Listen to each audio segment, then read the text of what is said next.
o l'alleanza si fa dappertutto o non si può fare solo dove conviene. Noi in Regione Veneto potremmo avere convenienza a scaricare tutti ad andare da soli. Certo potrebbe essere una via quella.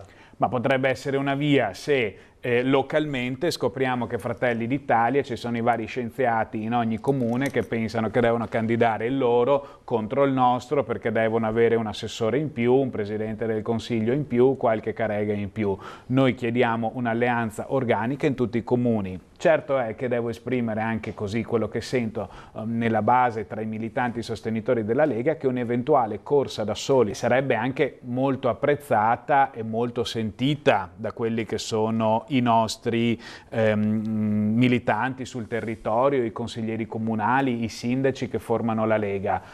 Sappiamo che c'è un quadro nazionale più generale rispetto al quale ci dobbiamo attenere, però io voglio anche rappresentare questa visione del territorio che non vedrebbe male una corsa solitaria. Questa corsa solitaria secondo me è tanto più sentita quanto a livello locale non ci si riesce a mettere d'accordo. Non la vedo così semplice una corsa solitaria della Lega, ma la vedo possibile se sul territorio continuano ad esserci queste frizioni che sono del tutto inaccettabili, perché o siamo alleati oppure ognuno per conto suo.